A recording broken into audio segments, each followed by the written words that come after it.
ایک دفعہ کا ذکر ہے کہ اونچی سبز پہاڑیوں سے گھرے ایک پرامن گاؤں میں ایک نوجوان چرواہے کا لڑکا رہتا تھا جس کا نام عارف تھا۔ ہر صبح وہ اپنی بھیڑوں کے ریوڑ کو پہاڑیوں پر لے جاتا، اپنی لکڑی کی بانسری بجاتا اور آسمان پر بادلوں کو رقص کرتے دیکھتا۔ عارف مہربان تھا لیکن اس میں ایک چھوٹی سی خامی تھی، وہ چالیں کھیلنا پسند کرتا تھا۔ ایک دھوپ بھری دوپہر بور اور شرارتی محسوس کرتے ہوئے عارف ایک چٹان پر چڑھ گیا اور چیخا، مدد! ایک شیر میری بھیڑوں پر حملہ کر رہا ہے۔ گاؤں والوں نے اپنے اوزار چھوڑے اور لاٹھیاں اور نیزے لے کر پہاڑی پر چڑھ آئے، لیکن جب وہ وہاں پہنچے تو عارف کو ہنستے ہوئے پایا۔ سمجھ گئے، کوئی شیر نہیں ہے، وہ ہنسا۔ گاؤں والے خوش نہیں تھے۔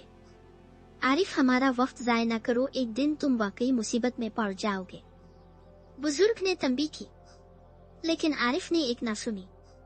کچھ دنوں بعد اس نے پھر وہی چال چلائی، شیر شیر مدد! وہ رویا۔ ایک بار پھر دیہاتی پہاڑی پر چڑھ گئے، صرف عارف کی ہنسی سے ملاقات ہوئی۔ یہ صرف ایک مذاق ہے، انہوں نے کہا۔ اس بار گاؤں والے غصے میں تھے۔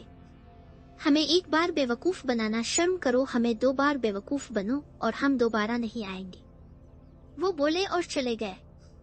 پھر ایک ابر آلود دوپہر جیسے ہی ہوا چل رہی تھی اور پتے ہوا میں گھوم رہے تھے، جنگل سے ایک حقیقی شیر نمودار ہوا۔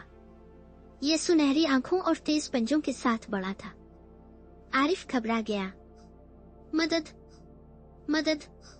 ایک حقیقی شیر! وہ چیخا، پہاڑی سے نیچے بھاگا، لیکن گاؤں والے اپنے گھروں میں ہی رہے۔ یہ صرف ایک اور مذاق ہے، وہ بڑبڑایا۔ عارف گھر گھر بھاگا، مدد کی بھیک مانگتا رہا۔